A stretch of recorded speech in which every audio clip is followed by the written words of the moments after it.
right, this is the second part of polynomials, the fourth part of section R3. We are still going to be working on multiplying polynomials together. When we see, this is probably one of the trickiest types of, number 5 here, one of the trickiest types that people get tripped up on a lot. When they see 5x plus 4 squared, they typically want to distribute the square like we did with exponents, but you can't do that because of this plus sign.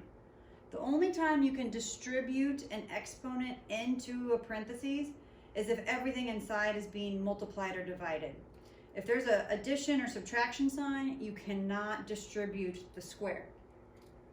All right, so then what do we do if we can't distribute? Well, we have to think about, what does squaring mean? Well, let's talk about something simpler. If we had just plain old 4 squared, what does 4 squared mean? Well, it means 4 times 4. So squaring means multiplying by itself. So 5x plus 4 squared really means taking 5x plus 4 and multiplying it times 5x plus 4. So anytime you see something in parentheses that has an addition or subtraction sign and it has an exponent out here, you need to write it out as many times as that exponent says. So this time was squared, so we wrote it out twice. Once you do that, we can FOIL or double distribute like we talked about in our last polynomials example. So we want to distribute the 5x to both of these and then the 4 to both of those. As always, I would encourage you to hit pause, go ahead and try it, and then come back and see if you got those right. So if we FOIL this, we're going to have 25x squared plus 20x plus 20x plus 16. And then we're going to look to see if we can combine any like terms, which we can with the two middle terms. So 25x plus 40x plus 16.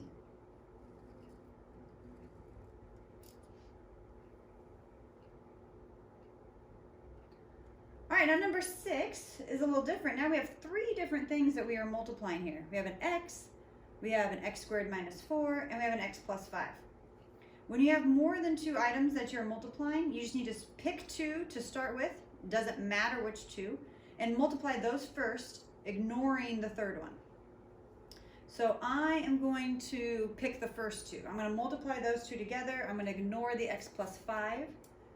So x times x squared is x cubed, and then x times 4, we have a negative 4x. Now we only have 2 polynomials that we're multiplying, and we can multiply those using FOIL or double distributing. So go ahead and hit pause, go ahead and try and multiply those, and come back and check and see if you got it right. All right, so we should have x to the 4th plus 5x cubed minus 4x squared minus 20x. None of my exponents are the same. They are all in descending order from greatest to least. So there's nothing else I can do to simplify there. All right, so now, similar to number 6, we're going to have 3 things to multiply again. Just like we did on number 6, you want to pick 2, any 2, to multiply first, get that answer, and then take that answer times the third one. So you could start by multiplying the first 2 together, you could multiply the last 2 together, you could even multiply the first times the last. Just pick 2 and multiply them.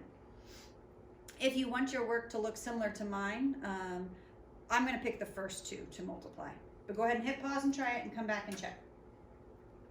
All right, when I multiply the first 2, I'm going to FOIL these 2 together. So that's x squared plus 4x plus 5x plus 20. I'm going to combine my middle terms, so x squared plus 9x plus 20. And then I'm going to drop the 4x minus 1 down. Now I'm going to take this trinomial and multiply it times the binomial. Same idea, just distribute, distribute, distribute. So I'm going to take the x squared times both of these terms Then I'm going to take the 9x times both of them. Then I'm going to take the 20 times both of them. So we should get 4x cubed minus x squared plus 36x squared minus 9x plus 80x minus 20. Now I need to combine the things that are alike. There's only one x cubed, but I can combine my x squareds together to get 35x squared.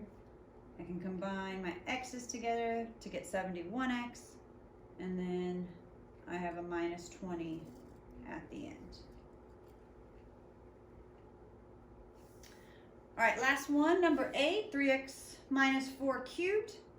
Remember what we talked about earlier. Are we allowed to distribute that cube into the parentheses?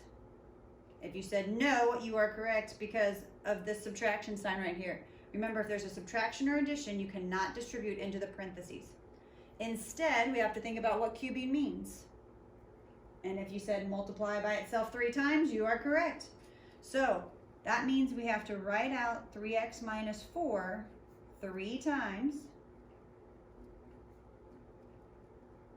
And then just like we did on number 7, pick 2 of them, multiply them together, get that answer, and then multiply by the third one.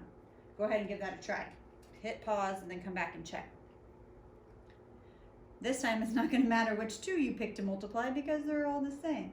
But I'm theoretically using the first 2. So I end up with 9x squared minus 24x plus 16, and I'm going to multiply it times that last one, 3x minus 4. So again, I'm going to distribute 3 times here, distribute the 9x, then the negative 24x, then the 16. Again, I encourage you to try it on your own and then come back and check. So we have 27x cubed minus 72x squared plus 48x minus 36x squared plus 96x minus 64. All right, so now we need to combine things that are alike for our final answer. Final answer of 27x cubed minus 108x squared plus, when I combine my x's, I get 144x minus 64. No more exponents that are alike, and they are in descending order, so I'm good to go.